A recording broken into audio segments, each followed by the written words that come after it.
Olá pessoal, então dando continuidade a mais uma aula do reino animal, visto aí o filo Porífera, o filo Quinidária, os plateumintos, agora nós vamos ver aqui os nematóides, certo? Então o filo Nematoda, nematóides ou antigamente chamado nemateumintos, certo? É o filo que vai abrigar a lombriga, o ancilostomo, as filárias, o oxiurus, que são todos vermes que podem causar doença no ser humano e em outros seres vivos. Mas os dois principais representantes é a lombriga, a Ascaris lumbricoides, que causa aí a ascardíase, e o ancilostomo, mais conhecido pelo nome científico Ancilostoma duodenalis ou Necaturs americanus, que causa a doença do amarelão. Nessa nossa primeira aula, nós não vamos ver a respeito das verminoses causadas por nemateumintos. Nós vamos ver apenas a respeito das características e os sistemas do filo, certo? Então, para iniciar o estudo do nosso filo, nós vamos ver as características. Então, que estão os principais representantes, a lombriga, o ancilóstomo e a filária, né? São cerca de 90 mil espécies diferentes de seres vivos, de vermes. São encontrados na água, no solo, no caso do ancilostomo, né? E nos parasitas de animais e também vegetais, causando doenças em ambos os tipos de seres vivos.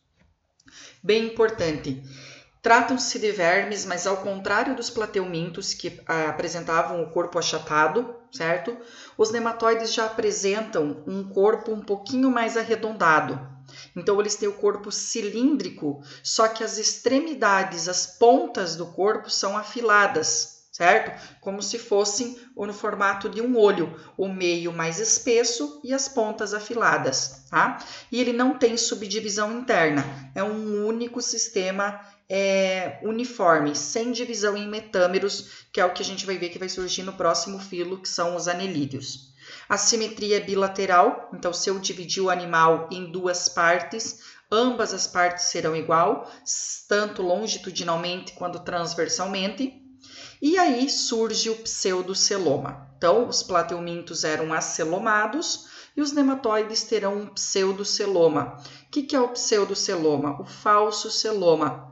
E a gente já vai ver na sequência por que esse celoma é falso, tá? Porque ele não vai ser revestido totalmente pela mesoderme, o terceiro folheto embrionário, tá?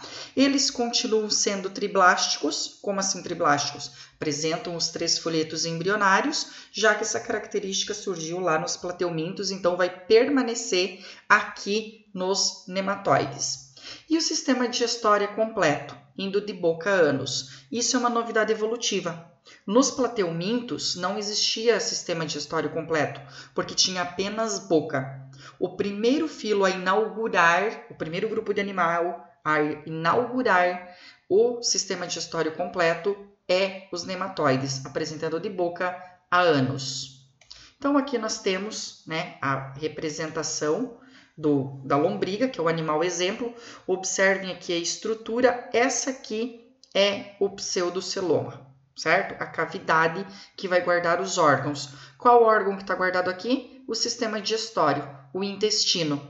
Como aqui, ó, eu estou vendo em rosa a mesoderme, eu só tenho mesoderme externamente ao celoma, não tem mesoderme aqui na parte interna, eu chamo ele de pseudoceloma. Porque para ser celoma verdadeiro, ambas as partes devem estar revestidas. E aqui eu observo que só a parte externa, a parte interna não tem revestimento, certo?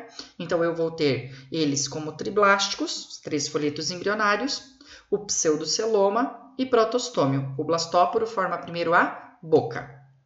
Então aqui, ó, a mesoderme revestindo externamente, né, o pseudoceloma, e aqui o tubo digestório. Então, pelo fato de ter a ausência da mesoderme aqui internamente, caracteriza-se por um pseudoceloma. Por isso que eles são vermes arredondados e com as extremidades afiladas, mais fininhas, menos espessa. Qual que é o padrão morfológico, tomando a lombriga como exemplo, né, o Ascaris lumbricoides? Eles têm o corpo cilíndrico e alongado, né? E como eles são vermes, invadem vários órgãos do nosso sistema digestório, principalmente intestino e estômago, ele pode sofrer danos dos ácidos dos mucos, das substâncias que estão presentes nesses órgãos. E aí, portanto, ela secreta a lombriga através da sua epiderme. Epiderme é uma cutícula bem espessa que vai proteger o animal contra os ataques, por exemplo, de substâncias que o próprio hospedeiro produz para matar o verme. O esqueleto é hidrostático, então um esqueleto rico em água, e possui músculos longitudinais, o que vai fornecer aí um movimento de chicotada. O que é o movimento de chicotada? Quando o animal se rebate todo para poder se movimentar. Vamos ver os sistemas. Ainda é um filo bem simples, pessoal. Tanto que nós vamos ver a ausência de 2 sistemas. Não existe sistema respiratório ausente, e sistema circulatório também ausente. A respiração do animal, ela vai se dar através de difusão pelo tegumento. O que é tegumento? Pele, certo? Então, a pele vai capturar o oxigênio e vai liberar o dióxido de carbono, fazendo os processos de respiração. E o líquido que preenche o pseudoceloma vai transportar esses gases para todas as células e os demais sistemas, assim como os nutrientes através do pseudoceloma, já que existe ausência do sistema circulatório. O sistema digestório, como eu falei na introdução da aula, ele é um sistema digestório completo, indo de boca a ânus. Como que é composto o sistema digestório dos nematóides?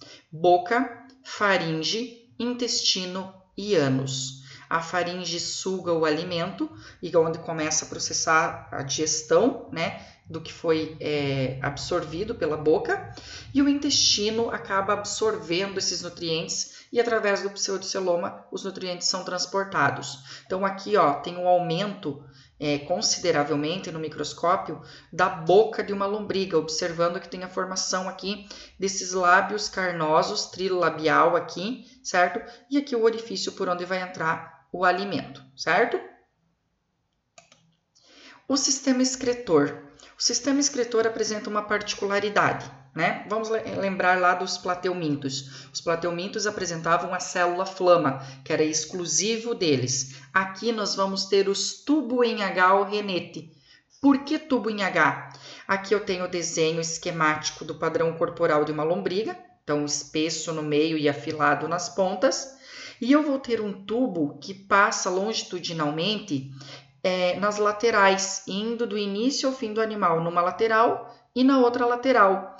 E ligando esse tubo aqui, mais próximo à cabeça, tá? Próximo à boca, nós vamos ter um outro tubo transversal que faz a ligação. Então, observem aqui nesse desenho, aqui em azul, eu tenho os 2 renetes, e esse aqui é o canal transversal que liga um renete com o outro.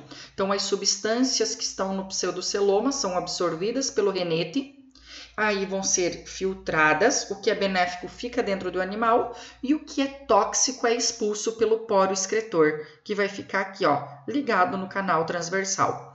A outra ilustração aqui também mostra o sistema excretor padronizado dos nematóides. Observe o canal aqui transversal dos 2 lados, aqui o canal longitudinal dos 2 lados e o canal transversal ligando os 2 canais longitudinais. E aqui o poro excretor, que é o orifício que vai para fora do corpo para excretar as substâncias tóxicas.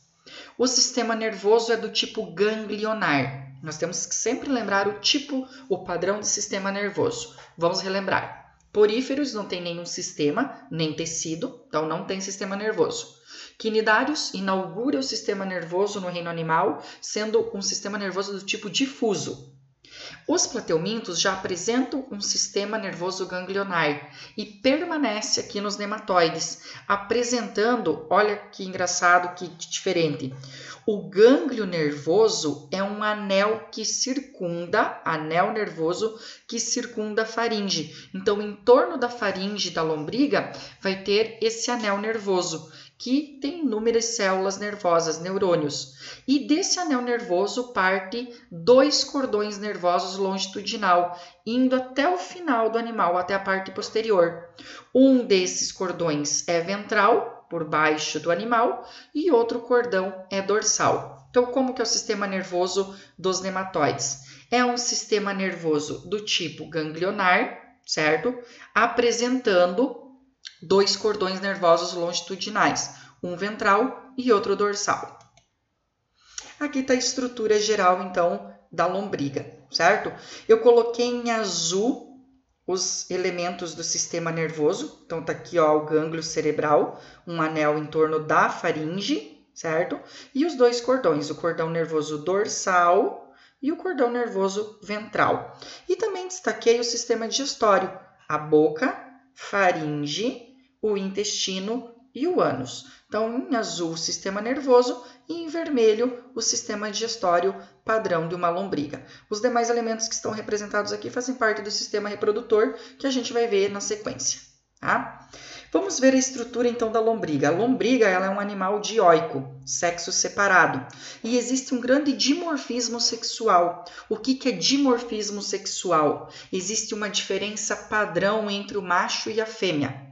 A fêmea ela é sempre maior que o macho. Observem aqui, ó, na ilustração. A fêmea maior, podendo medir de 20 a 35 centímetros, e o macho menorzinho de 15 a 25. Outra particularidade é que o macho apresenta aqui, na sua estrutura, em uma de suas extremidades, uma espícula que ele vai auxiliar na reprodução.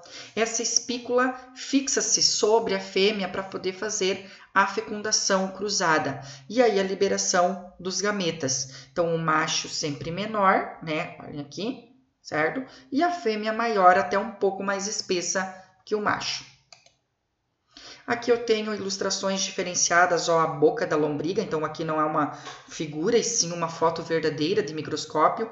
Aqui um conjunto de lombrigas, assim como aqui, certo? Isso aqui é muito comum se a gente não tiver hábitos de higiene, e também nos cachorros, gatos, mamíferos aí domésticos, eles podem ter aí vermes, e a lombriga está presente aí muito nesses animais. E aqui uma única lombriga, ó, demonstrando o corpo circular, cilíndrico e as extremidades afiladas. Se tratando da reprodução dos nematóides, a maioria é dioica, e as fêmeas possuem 2 úteros. A gente chama esse termo de anfidelfas, que elas apresentam 2 úteros na sua estrutura. Então, observe aqui, ó, esse aqui é um útero e aqui embaixo outro útero, certo? Os machos são menores e apresentam a espícula copulatória, tá? Então, aqui vai estar a espícula, que está o macho, certo? Menor sempre. E numa das extremidades vai estar a espícula copulatória. O que a espícula faz? Ela fixa-se no canal, aqui no canal vaginal da fêmea, e vai liberar através das espículas os espermatozoides.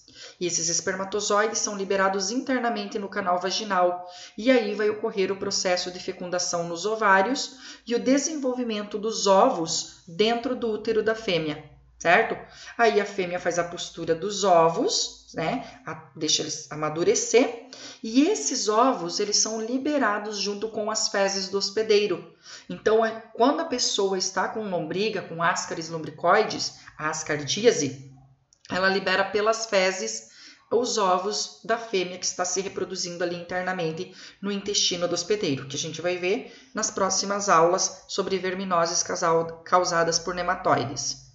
O desenvolvimento é indireto, certo? Do ovinho eclode uma larva, que pode ser as rabditoides, certo? Aqui, rabditoides, ou filarioides. Mas a larva da lombriga, que é o modelo de estudo dos nematóides, é as rabditoides, certo, pessoal? Então, desenvolvimento indireto com larvas rabditoides ou filarioides, certo? Resumindo a reprodução, fecundação interna, dioicos, certo? Sexo separado, e desenvolvimento indireto com presença larval. Cuidado com as características pessoal exclusivas e que estão presentes aqui nos nematóides, que é a excreção em renete. Também cuidado com aquilo que inaugura na evolução, que é o pseudoceloma e o aparecimento do sistema digestório completo, ok?